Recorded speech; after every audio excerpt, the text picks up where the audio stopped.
All right, and we are rolling. All right, everybody, welcome to episode 8 of The Locker Room. We appreciate your patience. Last few weeks we've had the 4th of July, we've had some vacations in there, so we took a little bit of a break, but we thank you for tuning back in. We've been getting texts and DMs and you name it, so we appreciate everybody tuning in. But as always, I'm Jalen Banks, joined by one of my closest friends in the world, Kijana Caldwell. We're two pretty much lifelong friends that we're teammates in high school, went on to play college football, and now we're just talking everything ball. My dog, what's up? Not much. Been a while since we talked, man. Been a while since we spoke and got on the show. Look, just had some things come up. Like you said, have vacations and, life sometimes hits you, so you got stuff to do. But, I miss being on the show, missing talking every week. So we got to get back and got to get rolling again. Yeah, thankfully, there was really only like one sports league that had a ton of stuff going on. So yeah, So one sports league went insane in that time. Yeah, during that time off, we had the NBA Finals. We've had the NBA Draft, and NBA Offseason is in full swing. But as of today, a few things going on. You want to go ahead and start us off with the news of the day? Yeah. Hey, first one. We're going to start with them little contracts after the championship. Whoa. Thunder win a championship, and they got some contracts coming up. They re-sign or extend Shea Gilgeous-Alexander, and then they got a contract for Chet Holmgren and Jalen Williams. Man, them numbers are looking crazy to me. So of the three contracts, we'll start with the reigning MVP and Finals MVP, Shea Gilgeous-Alexander, 4 years, $285 million. Jalen Williams, 5 years, $287 million. Mm-hmm. And then Chet Holmgren, which a lot of people have been pushing back on this one, 5 years, $250 million. We're in this new era of like the super teams kind of like phasing out. Initially, like, what are your thoughts and your reactions to, these three deals? Shea's well deserved. He is the reigning and look, the reigning champion and the MVP, Finals MVP. Give that man his money. Yeah. Clap it up for him. Give him that money. Give him that money. Give him that money. Yeah, he needs that. He needs that. I don't think they get to where they are right now without J-Dub.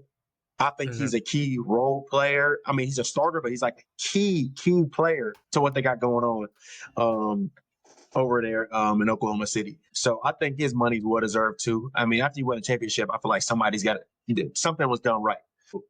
I think his money was well deserved. The one I had the most pushback, like you said, was Chet Holmgren. I'm not saying he's undeserving because his ceiling is insane. I think he has a very, very high ceiling of being what, 7'2", 7'3", and being able to move like he does, handle the ball like he does, shoot like he does.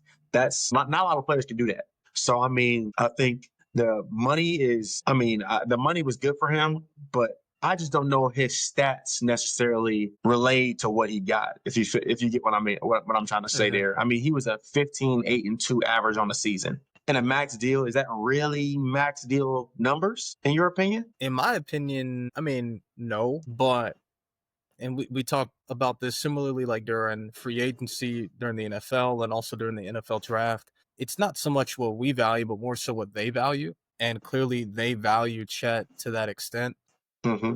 He's young, and these contracts continue to get bigger. Like 3 years from now, this may look like a bargain. Who knows? But I think we can say this with certainty, is that without him, they don't win the championship.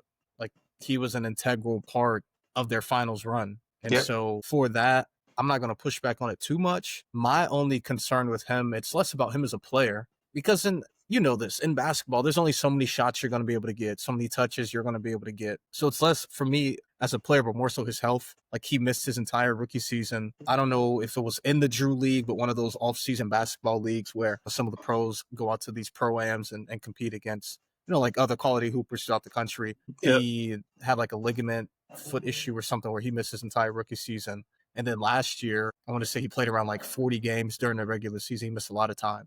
So for me, it's like you have 2 seasons now where you missed him entirely, another season where you missed him for like half the year. He was there for the playoff run, thankfully. For me, it's really just health. So it's like, what are those conversations with him? What are your conversations with his team?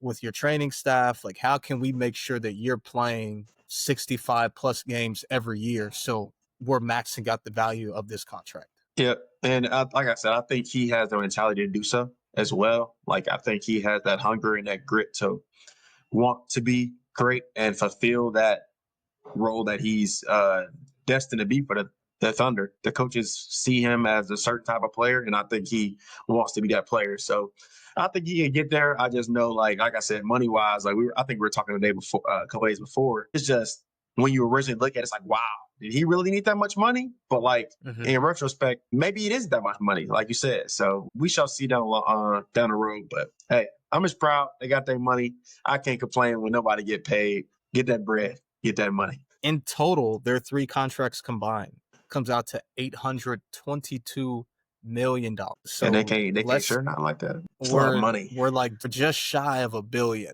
between the 3 of them. That's a lot of money. Which that, I mean, 5 years, the next 5 years, or stage an extension. Yeah. So I don't know how many years left on his original contract. So I'm gonna give it like 7 years, maybe. Yeah. They gotta punch out almost a bill to 3 players. And they have the luxury. They have a lot of young players and still getting young players from the trade, from all the trades that they've done. So like, if somebody has to go, we got young guys that barely saw the floor that were relatively high draft picks that we can just scoot right on in. Because what draft pick numbers did they have this year? I'm not even sure which ones they had this year. I'm not even sure. They were both like in there. It was like 12 and like it was like 17 or something. I think it was. Yeah.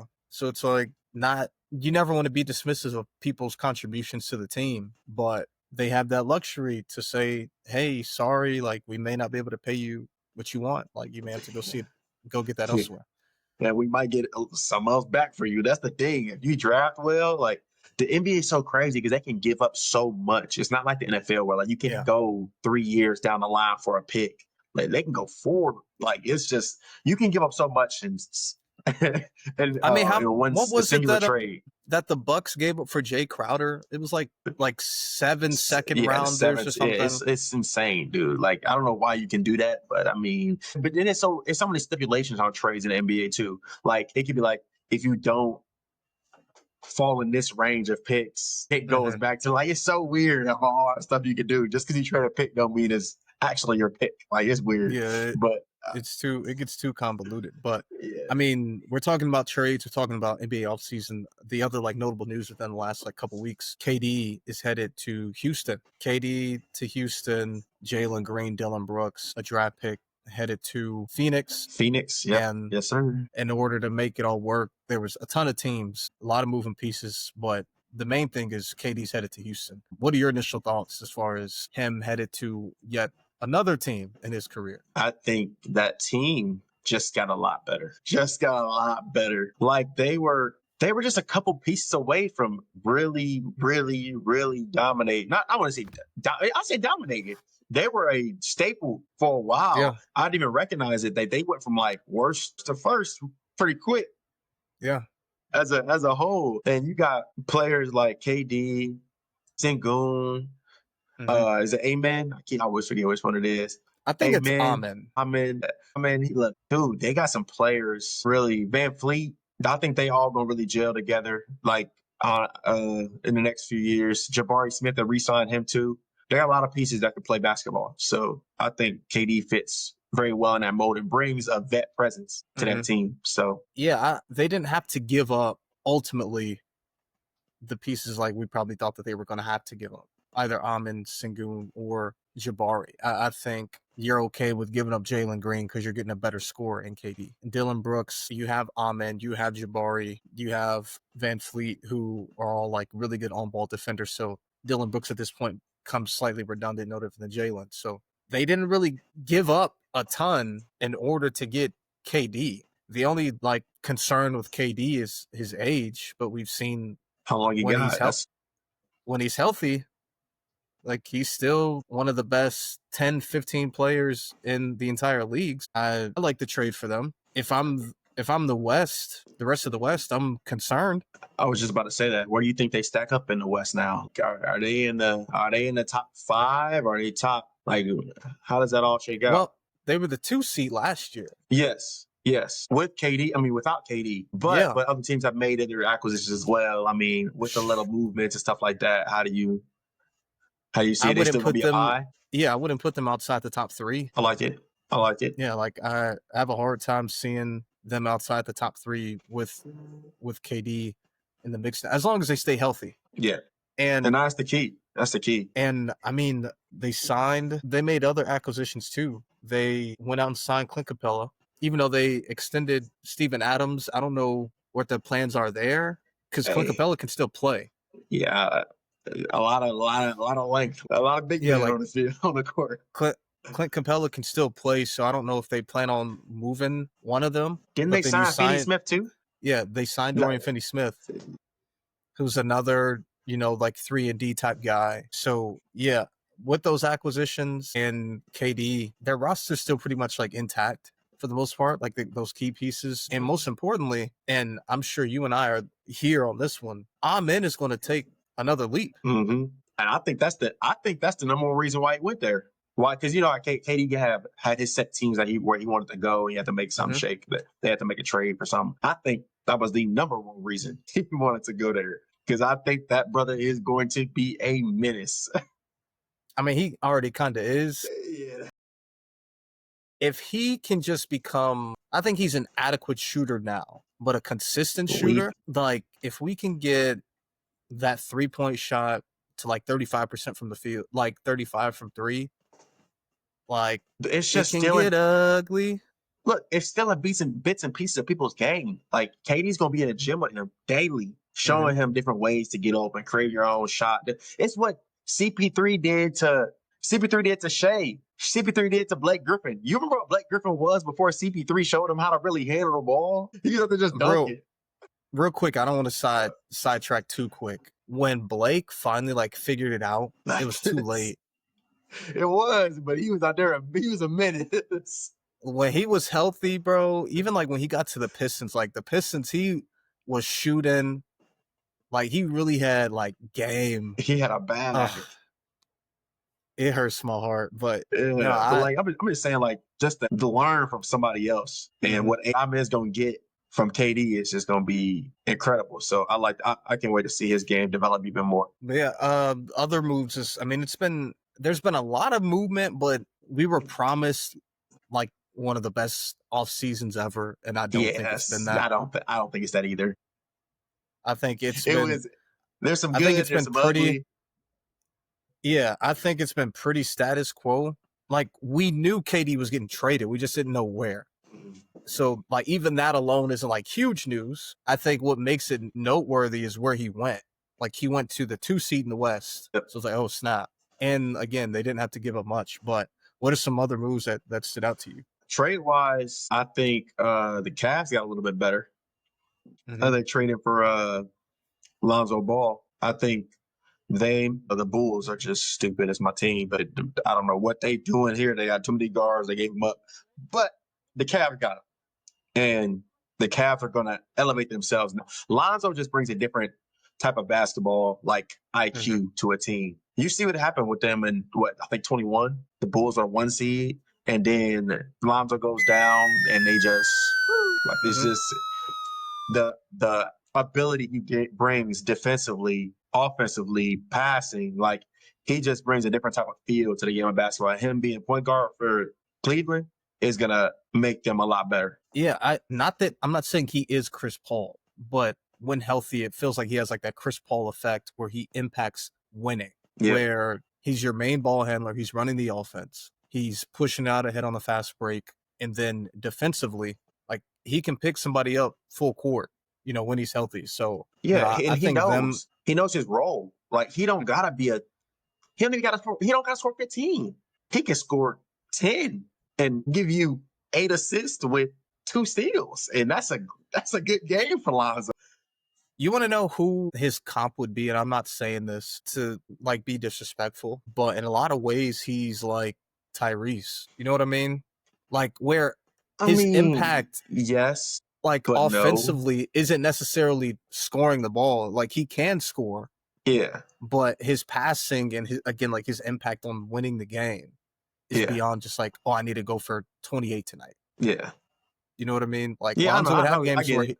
where he would snap, Yeah, but it was really like his passing and controlling the game where he made the difference. yeah, yeah. I'm with you there. I'm with you there. But other than the trades, I think there were some signings that were big with the DeAndre Ayton, them buying Hmm. him out, and him signing with the Lakers. The Lakers have been dying for a big for a while. They thought they had one in Mark Williams until the test came back, and they ended up nullifying that trade. So them getting Ayton is, I think, big for them. Ayton hasn't always been the best big man in the NBA, but he definitely fills that role for them and what they Yeah, need. what one of the things about DeAndre Ayton, and it happens because he was a first overall pick.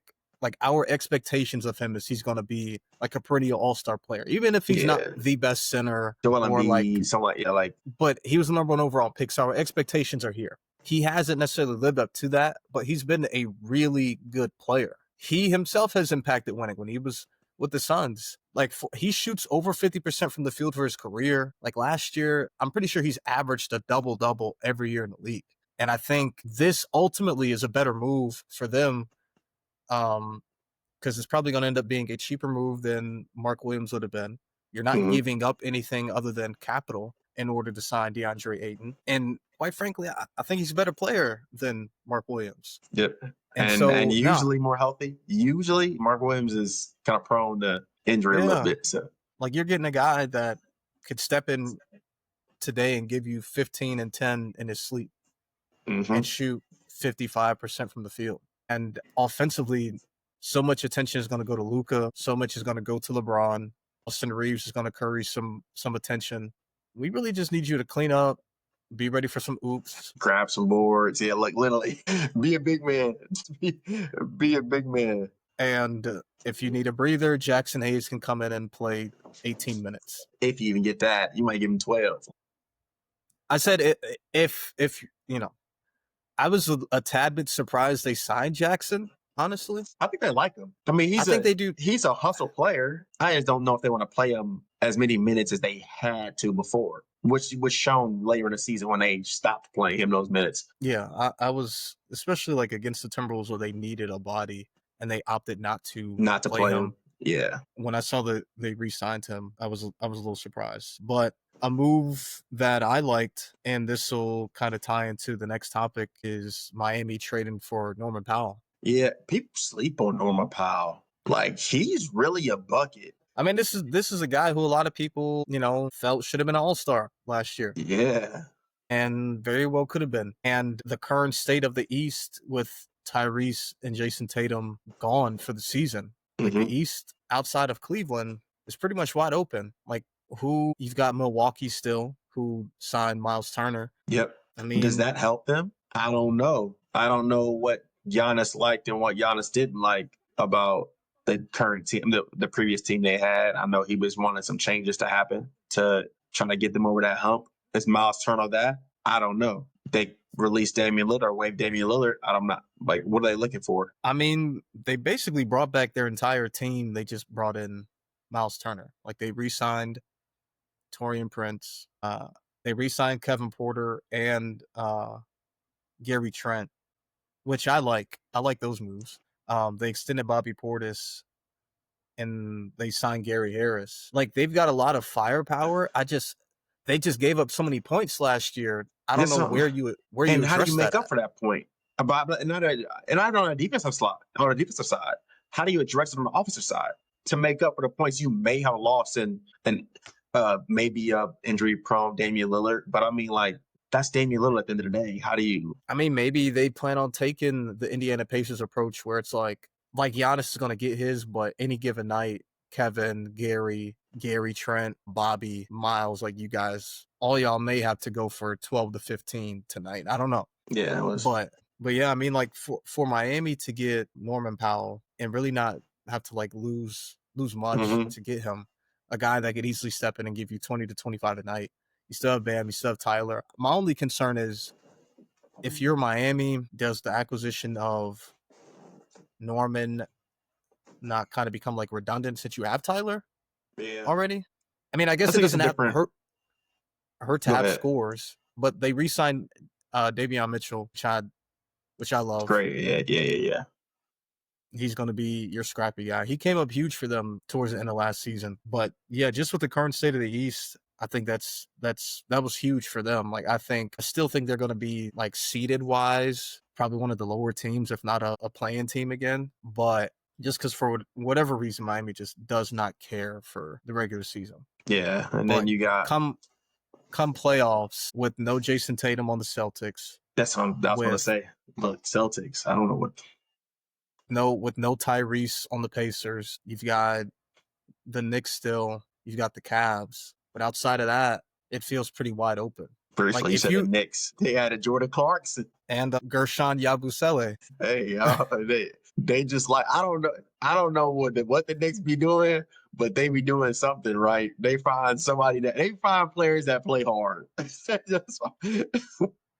Gershon in the Olympics, hey, they be hard. Gershon was going crazy in the Olympics, but no, but there was one team I did want to touch on before we even move on to that next topic is the Dallas Mavericks with Kyrie Irving. You're gonna be missing Kyrie Irving for basically the entire season, and you get D'Angelo Russell, and then you have the number one pick, you draft Cooper Flag. How do you see them developing in that Western Conference? I mean, ultimately it comes down to AD's health. I think if AD can play 65, 70 games, they can remain competitive. If he is banged up and he plays anything less than 60 games, I don't see them staying competitive in the West. Now, if you were to move that roster to the East, I think they stay competitive throughout the entire season. But if Cooper Flag is the player who we expect him to be, like if he can give you 18, 7, and 8, and AD stays healthy, I think they can be competitive.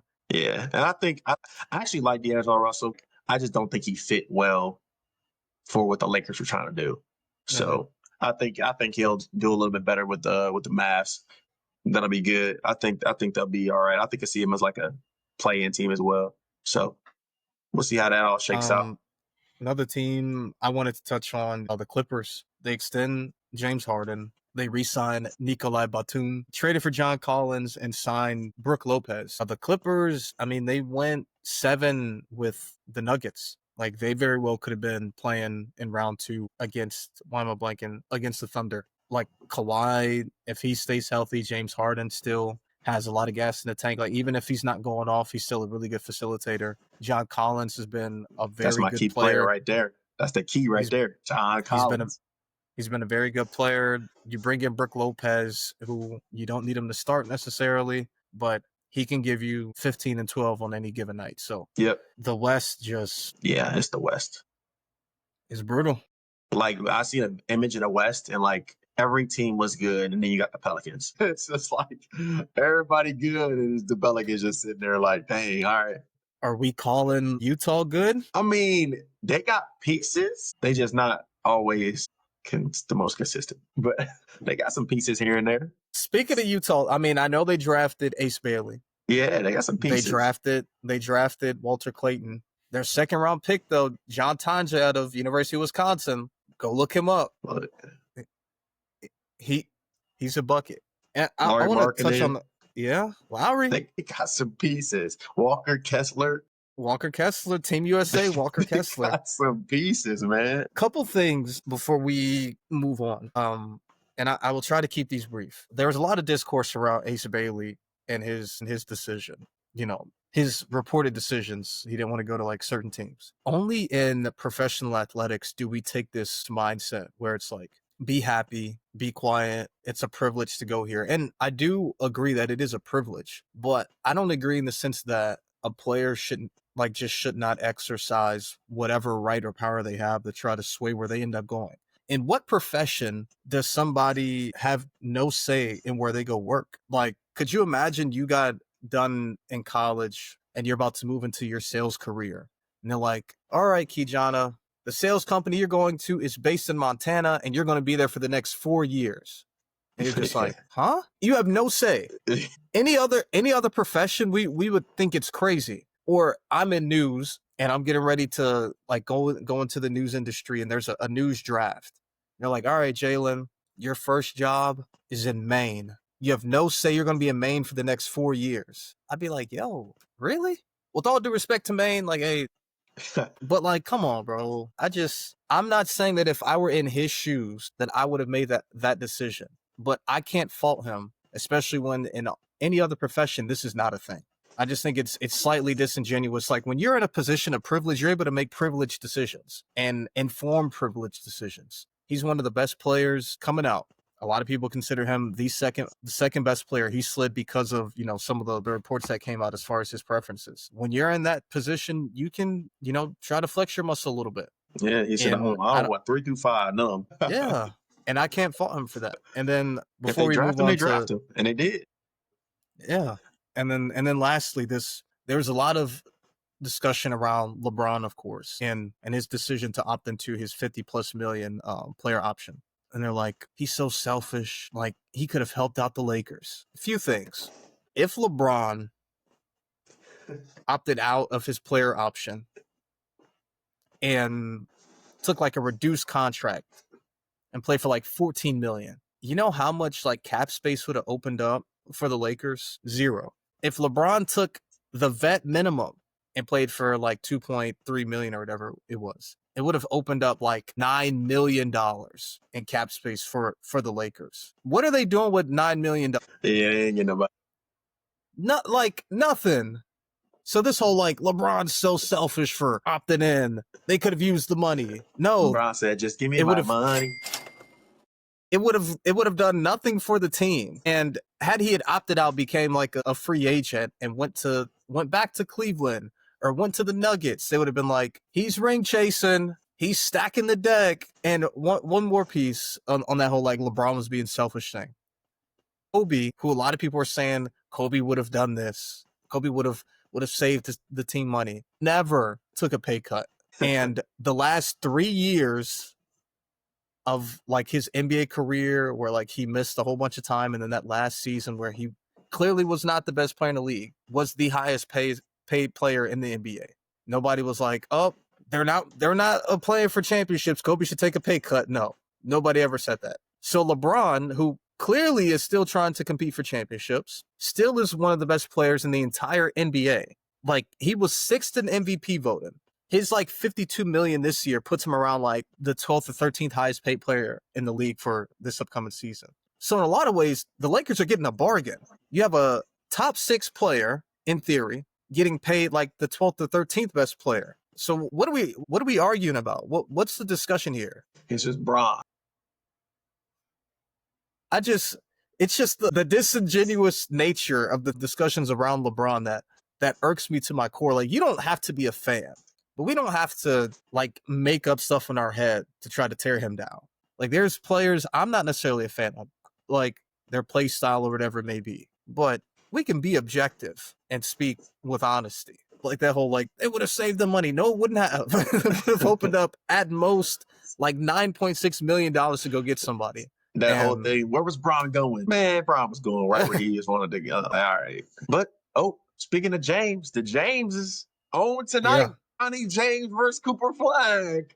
I'm just weak that they make it a what's it called, man? Like a whole highlight or whatever it's called, a whole marketing tool. Hey, I am a Bronny James truther. If you know me, I'm a Bronny James truther. I love Bronny James. If he can go get him a bucket, go get you a bucket, young buck. But the whole thing of Bronny versus Flag is crazy. If anything, it's Flag versus Connect. It's not, like the higher draft pick of the two. And Bronny's not going to be guarding Coop. It's going to be Dalton and Coop guarding each other. So anything to get, if I'm the NBA, I love it because it's like, hey, we're going to get people to watch this random summer league game. Yeah, because they probably. But yeah, I laughed when I saw that. I was scrolling on Instagram and I saw like the promo for it. I'm like, come on, man. I love Bronny James. I'm tuned in, but look, you just gotta like be realistic sometimes. Like he's eventually, I think he can get there. Not on Cooper Flag level where he's gonna be the best. No, he gonna be in a league. He gonna eventually get there, play the league, play whatever minute, play his role, whatever minutes he needs to play, whatever. He can do that. But making posters for Bronny James is just not gonna happen. It's just not gonna be a thing. And you're also not helping him. Like, leave him alone. Yeah, bro. let him just hoop. Let him hoop. leave him alone. Let him, shoot his couple threes, get his dunk here and there, get his couple steals, and just leave him be, bro. He already said, like, I'm just focused on my game. So I'm saying, just get I'm better, I'm which he's not done. Which he's done. He's got he's better. he said, I'm not gonna average a ton of points for this team. I'm just gonna be a hellacious defender. Like he gets it, bro. Like, can we stop hyping him up for the time being? When he starts Yeah, when hooping, he started hooping, we go, yeah, Bronny James. I'm all for it. But just come on, man. Because that type of stuff is what makes people dislike him, even though it's out of his control. Out of Like, he his has nothing to control, do with it. yeah. He Like, was hating on it for a while. leave that man alone. But all right. Yeah. I am gonna tune in though for a little bit before I go see Yeah, Superman. I'm gonna check it out. But last but not least, talking about the NBA topics. This is an NBA topic, but not really an NBA topic, but it's an NBA topic. NBA 2K26 covers have been released. Yeah, so the main cover features Shea, the reigning MVP and Finals MVP, Carmelo Anthony, Hall of Famer Carmelo Anthony, and two-time NBA All-Star Angel Reese. Mm-hmm. Like, the cover itself, it's too much. It's too much going on. I don't like it. It also feels like kind of pandering to include Angel in a way. But if I'm Shea, I'm kind of mad because why am I sharing a cover with anybody? I mean, he got his main cover, like, got so many different editions. They got like 5 different editions of this game. Sure. So it makes sense. He got his singular cover, but even that whatever it's called, that cover design was awful. Like, I don't understand how people in the world, like, just sitting out there, sitting at home, can make a better cover than what they're paid to make. Like, it just doesn't make sense. It don't make sense at all. Like, is there a reason Carmelo was on the cover? Like, is this a year that, like, I it just felt random to me? Well, he was inducted into the Hall of Fame this past year. Okay. And I just think, he's become like a great ambassador for the game. Like, he has his podcast right now that's doing really well. Like, he was featured on the Court of Gold documentary this past, off season. Like, he's become like a media darling in the eyes of like the NBA world. Something that's part of it. But yeah, I'm not a big fan of the cover. I understand having like multiple editions, but like that particular edition, it's like, bro, just let Shea do his thing, bro. Like, why I are we doing understand. this? And I look, I understand it too. Even with the Angel Reese thing, they went the WNBA edition. Like, she getting hate now. Like, I don't think she had control over that. Like, like, she getting hate because she on the cover. All right. I'm sure they asked her. She has control over it. No. I'm not. Look. This is the thing, though. This is what I'm trying to say. They asked her, "Do you want to be on the cover?" Why would you say no? Okay, you said yes, but she didn't like. Okay, has control over who goes on the cover. Like, we don't know what happened. Like, Caitlyn could have. Caitlyn could have said no. Not that she might have said it, but they wanted that. She just agreed to do it. Like, I don't. And she getting hate for it. Go ahead on 2K. Go ahead on 2K if you want to hate somebody. Made that call.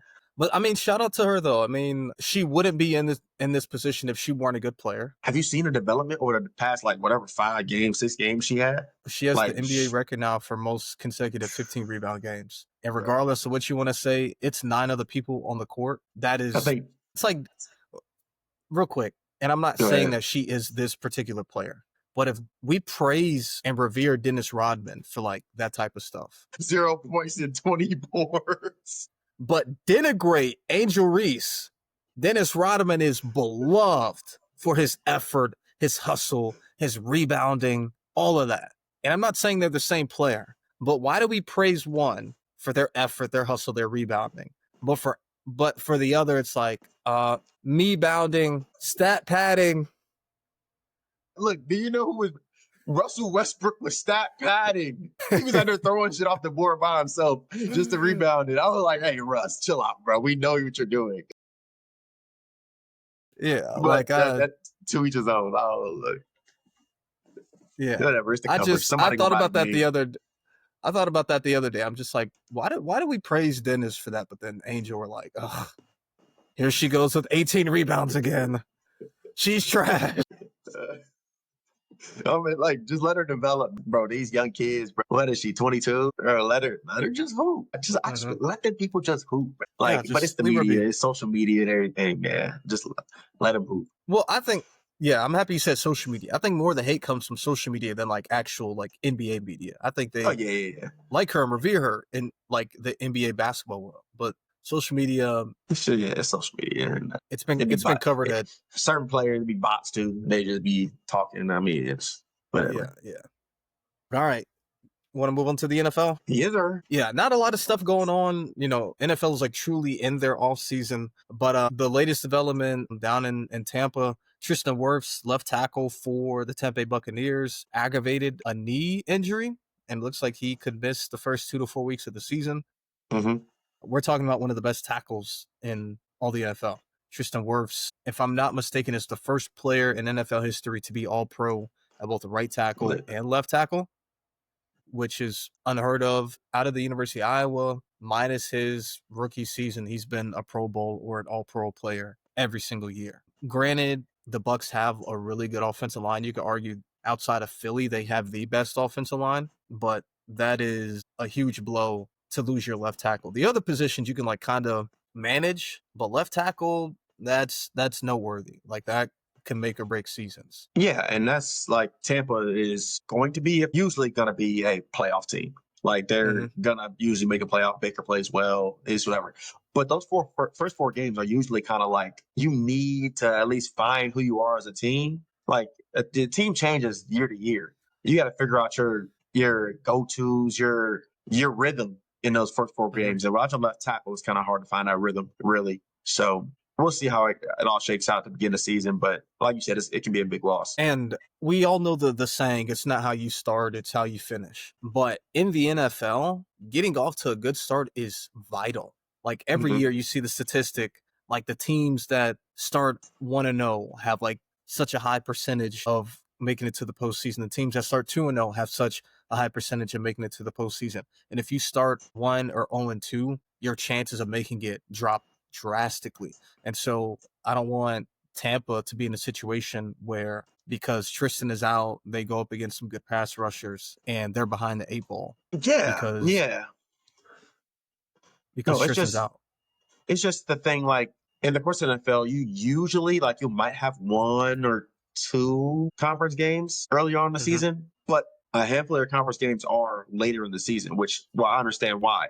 But you can face some good conference games early on that are, like you say, could be vital to bridging that gap of making a playoffs. Like ask the Cincinnati Bengals. Yeah.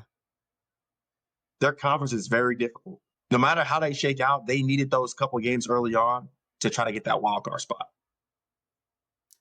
These are their first 4 games. They play Atlanta week 1, they play Houston week 2, they play the Jets week 3, and then they play Philly week 4. Atlanta has revamped their pass rush with James Pierce and Walker from Georgia. Yep. Houston has Daniil Hunter and Will Anderson. The Jets, they have Jermaine Johnson. They have Will McDonald. Yep. They've got dudes they've got like a slew of guys that can get after the quarterback. And then Philly, like they've got they got Jalen Hunt, Owen Smith. Interior guys, so like Carter, like interior anybody, guys. Loop they got immense amount of pass rushers they can run a bunch of different stunts to get to the quarterbacks. So like those first 4 games, like they're playing legitimate edge rushers off bat. So maybe they could wait it, like maybe James Pierce and company aren't up to speed week 1, so they can squeak it out. The Jets offensively are still trying to find their footing, but I think Houston and Philly. Coach, Houston and Philly. I said 2-2. We'll see. But Houston and Philly, without Tristan could be a little rough. Yeah. But all right. I mean, since we're on the topic of pass rushers, we've got 2 that are still like on the outs with their teams and holding out. Trey Hendrickson, which we've talked at length about over the past couple months, and then most recently TJ Watt holding out. This is the second or third most important position on your team. And for these 2 guys to be holding out, like for me, the 3 positions where you give them whatever they want, quarterback, obviously, left tackle, and your pass rusher. Like those are where it's non-negotiable, where it's like, hey, if you're all pro level at this position, write the check. So I don't understand why. Granted, they're a little bit older, but bro, come on. Like these 2 guys can like go out there and win you games. Yeah, and I think they're kind of they're in the same position, but they're in different positions to me. I think the Steelers is not if they're going to do it, but when they're going to do it type of situation. And I think they'll go ahead and sign TJ Watt. Like, you're not losing TJ Watt. Trey Hendrickson, know what they're going to do. Like, they just signed Jamar Chase. Mm-hmm. They're giving money to T. Higgins. Mm-hmm. You've got a top 5 earning quarterback. I don't know. Like, they put up so much investment in their offense. I don't know if Mike Brown wants to give that money to Trey Hendrickson. So, but I think he should, but it's like up in the air for me right now, what they're going to do. I mean, they're not paying anybody on defense. I mean, like, look at a team like Philadelphia. They're paying Saquon, Jalen Hurts, Jordan Mailata, Lane Johnson, AJ Brown, Devontae Smith on offense. Granted, like, their defense is a ton of young guys. Well. Yeah, they draft well. That's the difference. But like, that's five players who are earning a lot of money. Jamar Chase, T. Higgins, Joe Burrow. Like, do you not have Logan Wilson kind of, but linebackers are cheap? Like, you're not like throwing out a bag for an inside linebacker. Like, is there not enough money somewhere for a fourth player to get paid? Like, because you got running back on a rookie contract. You got you know, like maybe Orlando Brown is getting paid decently at left tackle. I think he gets a decent amount. I'm not sure what his rank's at, but I don't know. But they should pay the man. But we'll see what they do. So you think TJ gets paid before Trey? I mean, be honest with you, Trey had a lot of sacks, but I still think TJ the better player, a better pass rusher, which is just what it is. For me, I don't know, because I think TJ may want to be the highest paid pass rusher. I don't know if Trey's asking for that. Yeah. I don't think he's asking for that either. That's the problem. Dude, pass rushers are getting paid. Yeah. Miles Garrett got 40 and a half. I think TJ's like, he's looking around like, I'm better than him. I'm better. I'm better than everybody. Like, in his opinion, I think he's like, I'm better than everybody. I'm better than Nick Bosa. I'm better than Micah. I'm better than Miles. I'm better than Trey. Who else would you put in there? Yeah. I'm better than Max Crosby. Like, in his mind, he's like, are these guys great? Sure, but I'm better than every last one of them. Yeah. I should be paid more than all of them. Whereas Trey is like, look, I just want to be compensated fairly for what I'm doing. And you know, that's the crazy part. I think that's one of the reasons why they traded Minkah Fitzpatrick. You got a less expensive, older Jalen Ramsey. You don't really have to pay that much money to. Minkah, he's your best safety. You're gonna have to pay him and continue to pay him money if you're gonna keep him.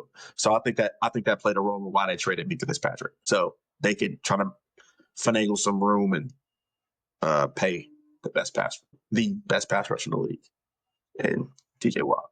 So we'll see. And then we'll see. I think I'm gonna go Trey gets signed first. To them, though? We'll see. You think they get signed? You think he gets signed to the Bengals first? Yeah, they need him, especially with Shamar Stewart still holding out. Oh yeah, for sure. I don't know what they're doing over there. They gotta get something figured out, but that's a whole different topic. They gotta get something figured out. Again, not a ton of NFL news, but season 2 of Quarterback came out recently during the 4th of July holiday. Mm-hmm. Quarterback season 1 followed Kirk Cousins, Patrick Mahomes, and Marcus Mariota 2 years ago. Yep. Well, it came out 2 years ago, but from the 2022 season. Uber successful. Nobody wanted to do it for the following season. Don't know why, but oh well. Season 2 was out. It features Joe Burrow, Jared Goff, and once again, Kirk Cousins, the ultimate bag chaser at the quarterback position. He want that money.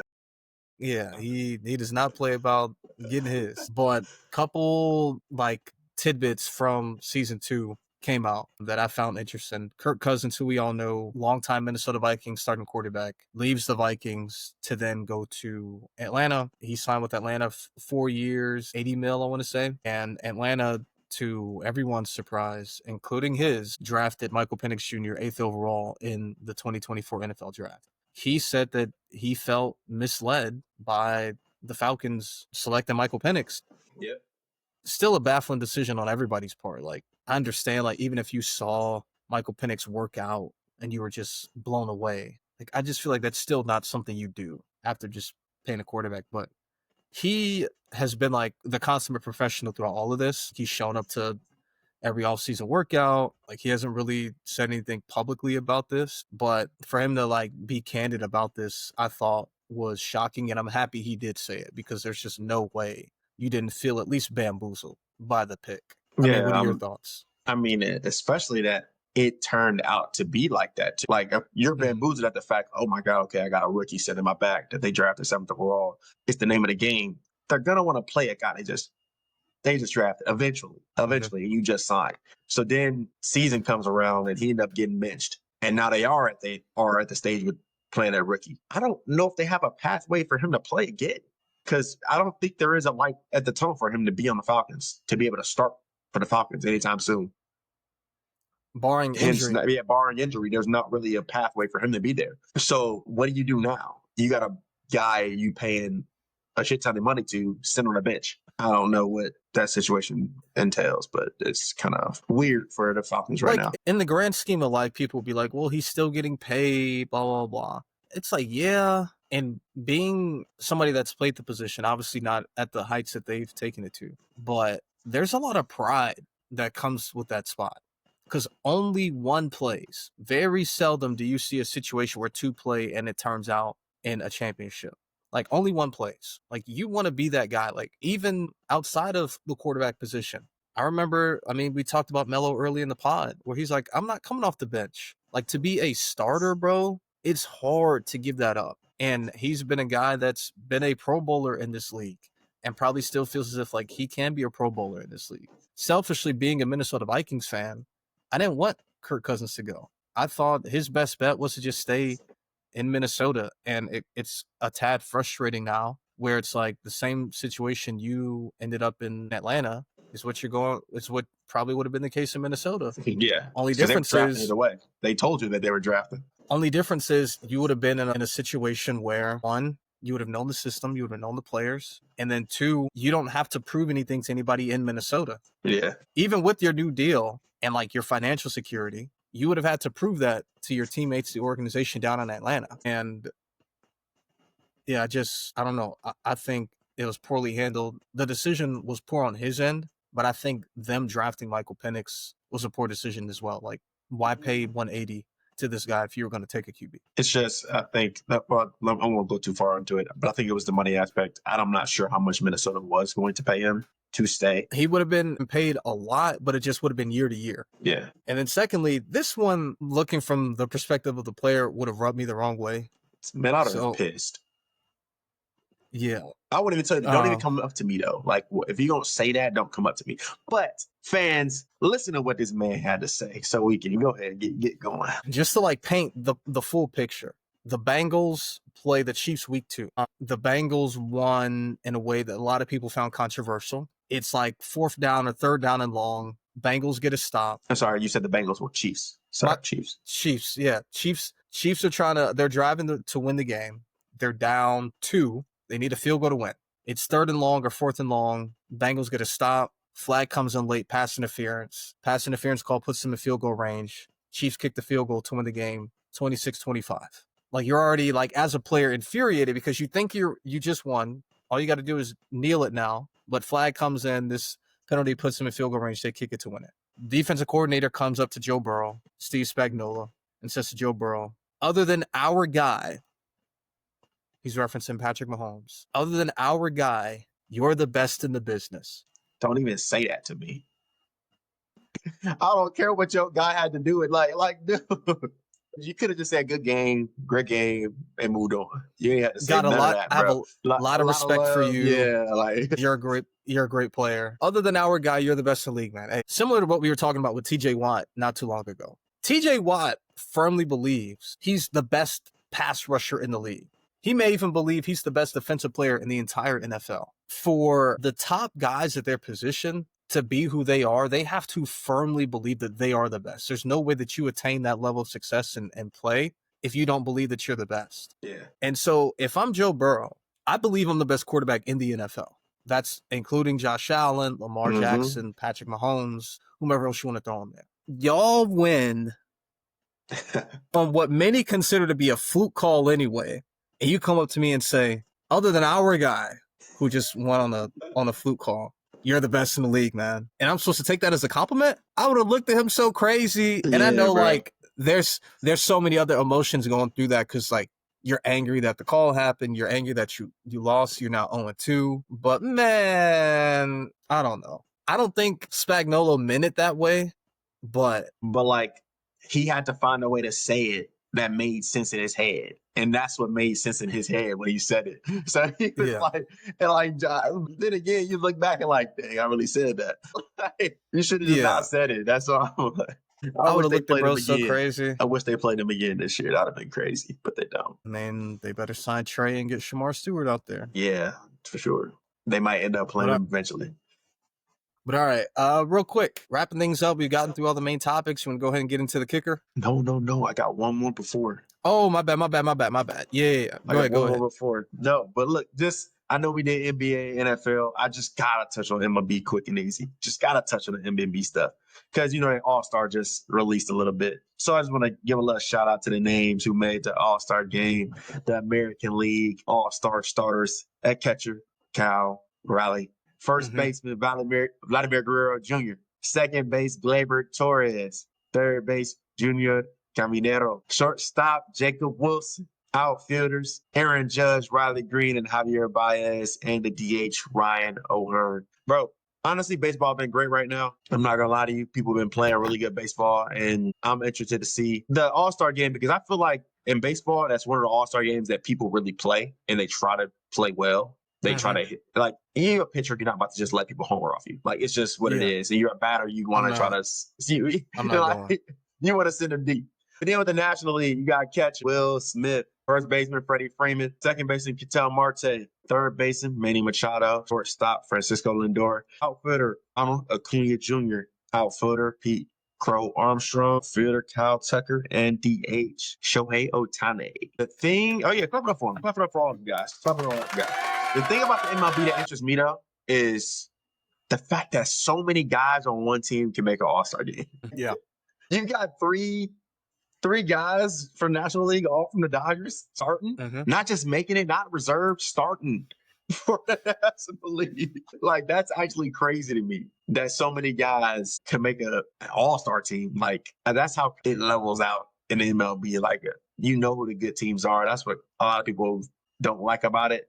That is like all the good teams are always good. But I think it's always hype because you get to see the best players play. So it is what it is. Speaking of All-Stars, we'll touch on it real quick. The NBA, they just had their All-Star teams announced and drafted. The two captains were Nafisha Collier, MVP frontrunner for the Minnesota Lynx right now, and then, of course, everybody's favorite, Caitlin Clark. On Team Collier, of course, Nafisha's, the captain, so she's the starter. She drafted Brianna Stewart, former WNBA MVP, Alicia Gray from the Las Vegas Aces, Nyeka Nguike. I'm botching it, but you know what I'm talking about. Yeah, she's in commercials. She's a starter. Paige Beckers is the fifth starter. Dallas Wings rookie who is having heck of a year. The reserves are Courtney Williams, Skylar Diggins, Angel Reese, Alyssa Thomas, Kelsey Plum, and Ren Howard. On Team Clark, Caitlin, being the captain, obviously is a starter. She picked her teammate, Aaliyah Boston, the first overall pick, of course. Why not? Why not? Sabrina Ionescu, guard from the New York Liberty. Arguably, Nafisha certainly has an argument right now, but Asia Wilson, who for many is the best player in the league right now. And then the last starter was Satu Sabali, who is like a stretch four, I describe her, maybe like a three, but she can pull it. Another Indiana Fever teammate of Caitlin's, who she took with her second overall pick, was Kelsey Mitchell, lefty, bucket, Gabby Williams. She took her as the second pick. I can't fault her. Hey, if I'm gonna be out here playing, I'm gonna be comfortable. Hey, I understand it though. Hey, look, I understand it. But go ahead. My bad, I'll cut you off. Sonia Kitchen, Kiki Irfin, Jackie Young, and then Kayla Thornton. So you've got your like typical names on there: Sabrina, Asia, Nafisha, but a lot of young names too. Obviously, Angel and Caitlin going back to back. You got three rookies, first time in WNBA history, and then Aaliyah Boston, who's another young star in this league. So shout out to all our All-Stars. Definitely looking forward to it. So let's go ahead and, as always, get into the kicker. The kicker, you know what it is. But look, so we touched on all the sports, and now let's get to our kicker. We got NFL uniforms. We coming up on a season. Training camp coming up in 2 weeks, and season coming up in about month and a half or so. So we're just gonna say our favorite jerseys going into the season. We got some new ones that came out too. So we can get in maybe our top three, give a little honorable mentions. Yeah, I'm not huge on the new Saints alternate uniforms. They're decent, but like I just think more than ever we see new uniforms like every year for all these teams, and I just think it's it's like a cash grab. Like they know people are going to buy them, so let's just go ahead and put them out. That's the thing, though. I wish some teams, I like the original joint, like my team at the Bears, they keep the originals, but I think sometimes you got to do a little bit of change. Like not every year, but you got to have a little bit of something just to get people involved, change the logo a little bit, whatever it is. But I can go ahead and get my first couple uniforms first if you want me to. Yeah, go ahead. What I got. So my number one uniform in the NFL, I'm not always a fan of the team, but the Kelly Greens for Philly. Them Kelly Greens might be the best uniform in the league, man. Yeah, I love the jersey. It's just so I don't know. It's perfect. Now we talked about covers, the bag cover, like the Kelly Green with the hurdle. It just looks so good, in my opinion. I like the Kelly Greens. Number two, I'm gonna surprise some people. I'm gonna surprise a lot of people actually. The brand new Washington Commanders uniforms, the retro ones. They brought back the Redskins, like Redskins jerseys. Yeah, those are them top tier. I'm not gonna lie to you. Just like what it looks like with the new like feel to it. I love that jersey. I'm not gonna lie to you. they're Them clean. jerseys are They're clean. Their jerseys are nice. I like them. And then my last one, I like what the Lions been got going on over there. The all blacks. Yeah, them look with the like. It's like that little like the teal blue helmets. It's like a matte blue. Look, that's a real clean helmet. Like I just think it goes well with each other. So them probably my top three. My honorable mention is I have to be a favorite here. They're not the greatest, but I love them. Chicago Bears. They're not really like great uniforms, but I gotta like have them in there because I'm a Bears fan. You feel me? That's fair. Despite what I'm wearing, the New York Jets unis will not be making my top three or an honorable mention. I rock with Garrett Wilson, and we were talking unis, so I threw it on. But at number one, I've got like I don't know. I love this color. So two of them are going to be like similar. The Tampa Bay Creamsicles with the white helmets go crazy. I know what you got next. I know what you got next now. The Creamsicles is nice. Those are super clean. It's an unusual color, like for a football team, which like piques my interest. So I like it. And number two, the Denver Broncos orange crush with the blue helmets. For me, it's the blue that does it. The blue helmet, it's like a lighter blue, and that like it's not highlighter orange, but like the orange jersey with the white pants, super clean. And then lastly, they're not even like a special uniform necessarily, but I think the St. Louis Rams uniforms, their current, Los Angeles Rams current uniforms are just so clean. The blue, the yellow, like the like bone gray, bone white that they have. I just think blue and yellow in general is like a good combination. And then they've got like the like darker white. I just think those are super clean. I think they got better. I like the switch from the navy and yellow they had before to that lighter blue yellow. I mean, I said that lighter blue with the yellow. It definitely helped them out a little bit. I like the jerseys too. I think the Rams have like super clean uniforms. Obviously, the ones that I mentioned now, the first two were like alternate uniforms. But the Rams are like the one team where I'm like, y'all don't really need alternate unis. Like your unis are just like they're just clean. You know what's crazy to me that I really like it's a base uniform that I didn't really have on my list because I did pick a lot of alternate ones too. A base uniform, the Browns. I do not know why, but I like the brown with the all orange helmet, the white pants. I just think it's a clean uniform. And I think the young dudes have been kind of rocking it pretty well. So I'm a fan of the uniforms. Like the Shedeur Sanders, he got the chain now. I don't know. They just make it look clean now. Maybe it is. Maybe it's just that. How Shedeur be rocking it now, just make it look better than it was. That's fair. I thought for me, like basic uniforms. Like I love how Bama has never really had like I know this is college, but like they don't really have unis for real. They've stayed the same. Like when they wear like the all white unis with the black cleats and the black socks. And then in a lot of ways, I feel the same way about like the Browns, where they don't need to do too much. They have that look and they keep it moving. For my honorable mention, the all white Cincinnati Bengals. Yes, them Bengals ones are nice. Look, do you like the ones? Do you like it when they with the white helmet too, or do you like it with the orange helmet? The white helmet. I like it with the white. Yeah, all white. The all white helmet down to the cleats where they look like zebra cakes. The icy whites. Yeah. Those look clean. I'm telling you, it's just better how they swag it though. Like you see Jamar swag it, and then you like, all right, that's a tough jersey, that's a tough combo. Like Yeah. it really depends on the picture I see. Like, damn, he really just fit right there. Yeah. That's my honorable mention. Is them all white joints. I like it. I You got like any? it. You got any more? One more? I think one more. If I had to choose a jersey, that's I hate to say it. I hate to say it because it's a very classic. It's a very classic jersey, and they don't change often. The Packers, they don't change. It's a very legit, clean look all the Mm-hmm. time. And I like you said, it's like a Bama thing where like they don't need to change a bunch. Mm-hmm. Their standard uniforms are pretty. It's just them. Yeah, it's them. Yeah, like you know what you get, and if people rock it right, it look good. Yeah. So it is what it I is. agree. But all right. I think that wraps it up for episode 8 of The Locker Room. My dog, as Yes, sir. always. Appreciate it. Yep. And we'll see y'all back here next week. Look, I see y'all next week, but y'all gotta make sure y'all tune on this week. I know we've been gone for a minute. Get on our YouTube, get on our Spotify, get on Instagram, get on TikTok, give us a follow, watch our reels and our little videos, man, and tune into us. Give us some love.